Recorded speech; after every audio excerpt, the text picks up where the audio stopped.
मजदूरी करने के लिए आया है, नगर में रुक गया है, कोई व्यवस्था नहीं, पहले धर्मशालाएं हुआ करती थी, अगर व्यवस्था नहीं, हमारा नगर निकाय रेल बसेरा बना करके उनके रहने की व्यवस्था करेगा और सुरक्षित रहने की व्यवस्था, महिलाओं के लिए सुरक्षा की व्यवस्था हो, पुरुषों के लिए अलग रहने की व्यवस्था हो और सुरक्षा की पुख्ता इंतजाम वहां पर होना चाहिए।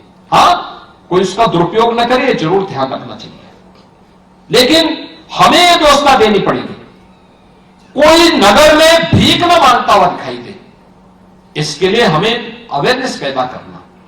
जो संस्थान ऐसे हैं जहां पर ऐसे लोगों की व्यवस्था है, वहां पर उनको ले जाना, अगर वे बीमार है उनका उपचार कराना, दिव्यांग है उनको शासन की योजनाओं के साथ जोड़ना, लेकिन सड़क में भीख ना मांगे, शासन की योजनाओं के साथ जोड़कर उन्हें स्वावलंबन के मार्ग पर आगे बढ़ा देना, यह महत्वपूर्ण होगा।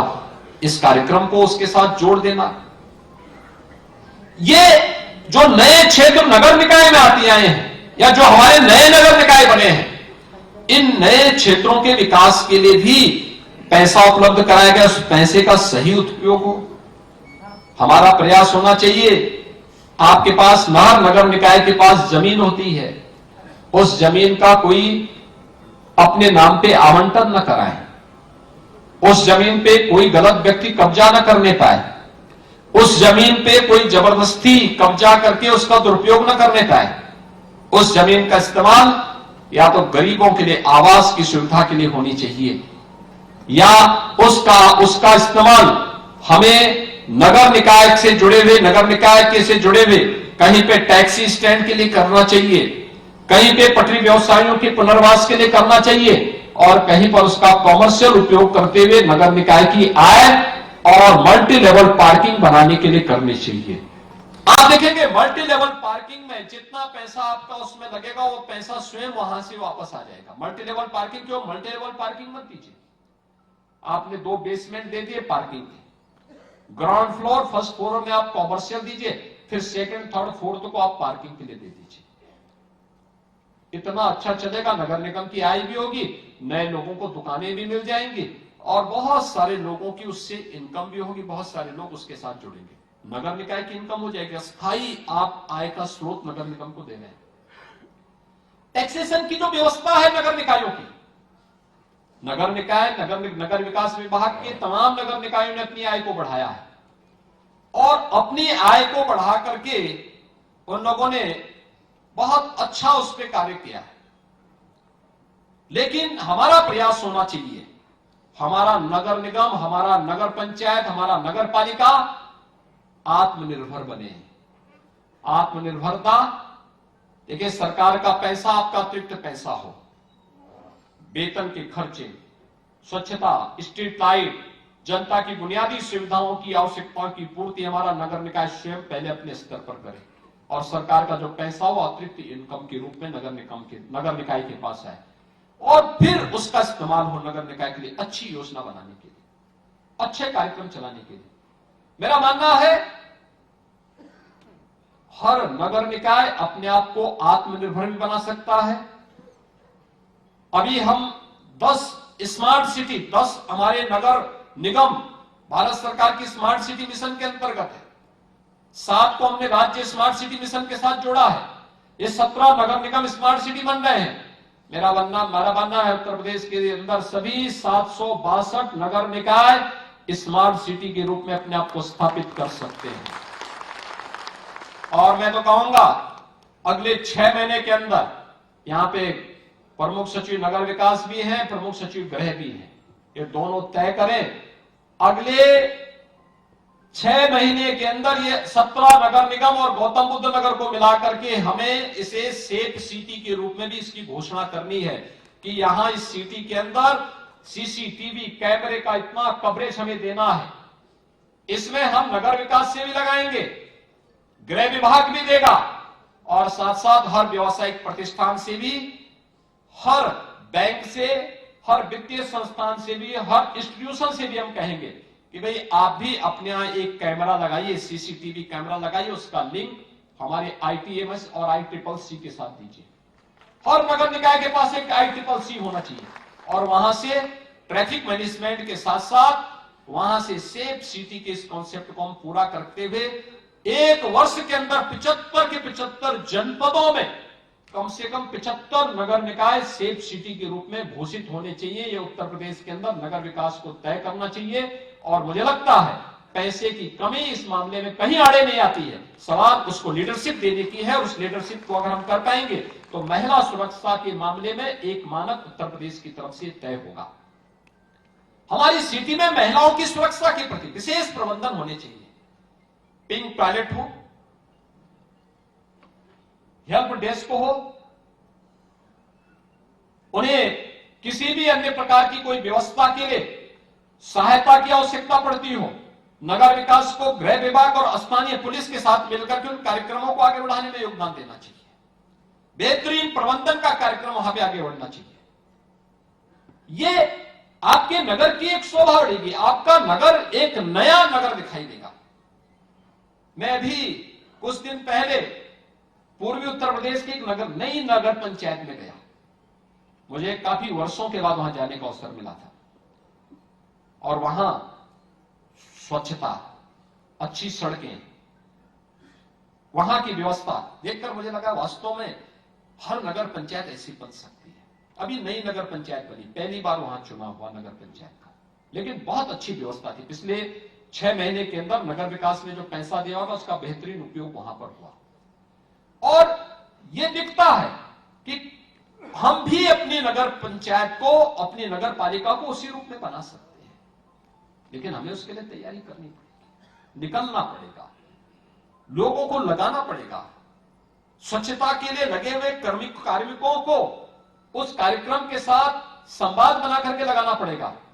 और साथ साथ नगर विकास को यह भी तय करना पड़ेगा कि जो सफाई कर्मचारी काम करते हैं, 2 शिफ्ट में, 3 शिफ्ट में जब भी काम कर रहे हैं, शासन ने जितना उनका निर्धारित मानदेय तय किया है वो पैसा उनको जरूर मिल जाए। बीच में कोई सर्विस प्रोवाइडर उनके पैसे में डकैती डालने का दुस्साहस न करे, इसकी व्यवस्था भी हमें सुनिश्चित करनी चाहिए। जितने लोग कार्य कर रहे हैं उतने का ही पैसा निकले, उससे अधिक का पैसा कतई ना निकले। ये हम अगर सुनिश्चित करते हैं तो भाइयों बहनों व्यापक परिवर्तन दिखाई देगा, आपका नगर जगमगाता हुआ दिखाई देगा।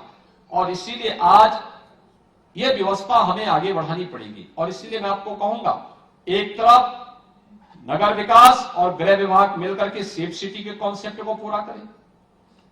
नगर विकास स्वच्छ भारत मिशन के अंतर्गत हर नगर को स्वच्छ और सुंदर की एक नई प्रतिस्पर्धा के साथ जोड़े।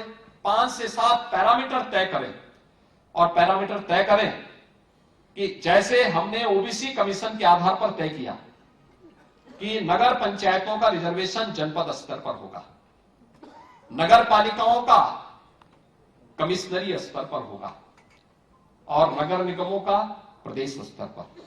ऐसे ही आज मैं कुछ पुरस्कार की घोषणा कर रहा हूं आपके सामने।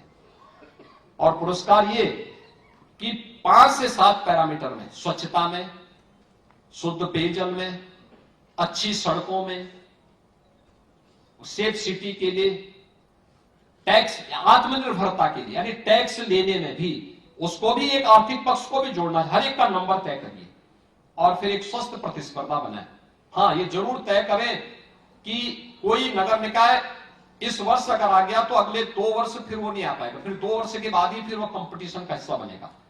लेकिन उसको अपना मोमेंटम बनाना पड़ेगा, अगर नहीं बनाएगा तो फिर उसकी माइनस मार्किंग भी वहां पर होगी।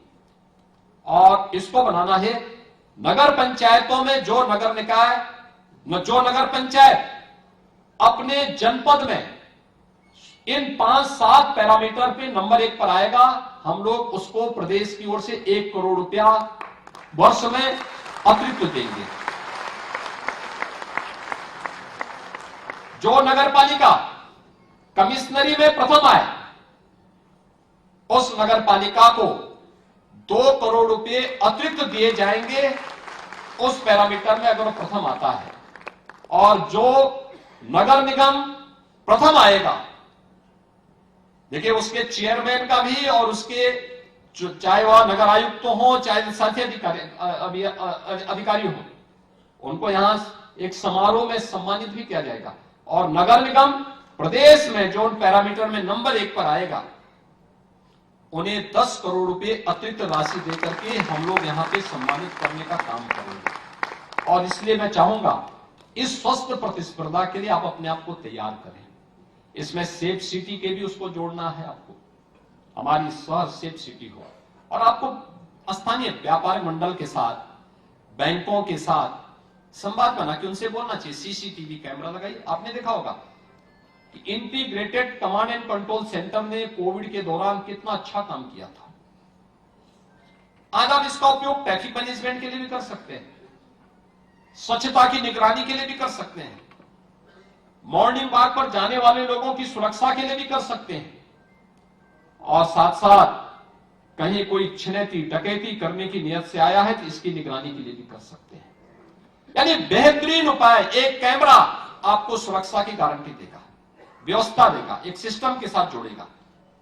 ये सभी कार्यक्रम अगर हम आगे बढ़ा लेते हैं तो भाइयों बहनों, आपको आने वाले समय में आपका कार्यकाल एक स्मरणीय कार्यकाल होगा। महत्वपूर्ण ये नहीं होता कि कितने लंबे समय तक कार्य किया है, महत्वपूर्ण ये होता है जो भी कार्यकाल मिला है उस कार्यकाल के दौरान व्यक्ति पूरी मजबूती के साथ, पूरी ताकत के साथ, अपनी पूरी प्रतिभा और पूरी ऊर्जा को उस कार्य के साथ लगा करके उसने अपने आप को साबित किया है, और इसको साबित करने का अवसर जनता जनार्दन ने आपको दिया है, उत्तर प्रदेश की जनता ने आपको दिया है। अपनी इस पूरी ऊर्जा का उपयोग उत्तर प्रदेश की नगरीय जीवन को बेहतरीन बनाने में आप करेंगे तो उत्तर प्रदेश के इन 7 से 8 करोड़ लोगों के जीवन में तो परिवर्तन होगा ही, नगरीय जीवन अर्थव्यवस्था को सुदृढ़ करने का माध्यम भी बनता है। जो कुछ पैरामीटर हैं जो अर्थव्यवस्था को एक मजबूती प्रदान करते हैं, उसमें से एक नगरीय जीवन भी है, नगरीय विस्तार भी है। ये आत्मनिर्भरता की भी लक्षण है। आत्मनिर्भरता के लक्ष्य को प्राप्त करने में भी सहयोग करता है, और ये सभी कार्यक्रमों को आपको अपने यहां तैयार करना है। बहुत सारी चीजें होंगी, नगर विकास के माध्यम से उन कार्यक्रमों को आप आगे बढ़ाने का कार्य कर सकते हैं। आज की कार्यशाला में अलग अलग सत्रों में इन विषयों पे व्यापक चर्चा हुई होगी, और मुझे पूरा विश्वास है कि आप अपने यहां आज की चर्चा थी, ये तो एक सामान्य इंटरेक्शन का कार्यक्रम था, आपका परिचयात्मक कार्यक्रम के साथ जुड़ने, एक दूसरे से मिलने का एक कार्यक्रम था, लेकिन एक प्रकार की थ्योरी है। लेकिन असली चीज आपको अपने बोर्ड के साथ मिलकर के एक सकारात्मक भाव के साथ आगे बढ़ने की तैयारी करनी होगी। जो प्रतिस्पर्धा प्रदेश स्तर पर हम करने की बात कर रहे हैं, या जनपद स्तर पर या कमिश्नरी स्तर पर करने की बात कर रहे हैं, यही आपको अपने नगर निकाय के स्तर पर भी करनी चाहिए। भाई पार्षदों से बोलिए, जिस वार्ड में सबसे अच्छा काम होगा उस वार्ड को कुछ अतिरिक्त इंसेंटिव देंगे। जिस वार्ड में अच्छी सफाई होगी, अच्छा कार्य करेंगे, उसको हम स्पेशल किसी एक उसके साथ जोड़ेंगे। ये नगर निगम या नगर पालिका या नगर पंचायत के माध्यम से भी होना चाहिए। ये चीजें अगर आप देखेंगे तो आप बहुत अच्छा परिवर्तन आपको वहां पे देखने को मिलेगा। स्वस्थ प्रतिस्पर्धा होनी चाहिए, कोई भेदभाव किसी के साथ नहीं होना चाहिए, सबको समान रूप से हम उस पैरामीटर के साथ जोड़ने का कार्य करेंगे। और मुझे पूरा विश्वास है कि हमारे 762 नगर निकाय उत्तर प्रदेश को आम जनमानस की और आदरणीय प्रधानमंत्री जी की आशा और आकांक्षाओं के अनुरूप आदर्श नगर निकाय के रूप में स्थापित करने में आप सफल होंगे। आपके इस पूरे कार्यक्रम के प्रति मैं अपनी शुभकामनाएं देता हूं। एक बार फिर से आपके सफल निर्वाचन के लिए आप सभी को मैं अपनी बधाई देता हूं और विश्वास व्यक्त करता हूं कि आप उत्तर प्रदेश की जनता जनार्दन की अपेक्षाओं पर खरा उतरने का कार्य करेंगे। आप सबके प्रति मेरी शुभकामनाएं।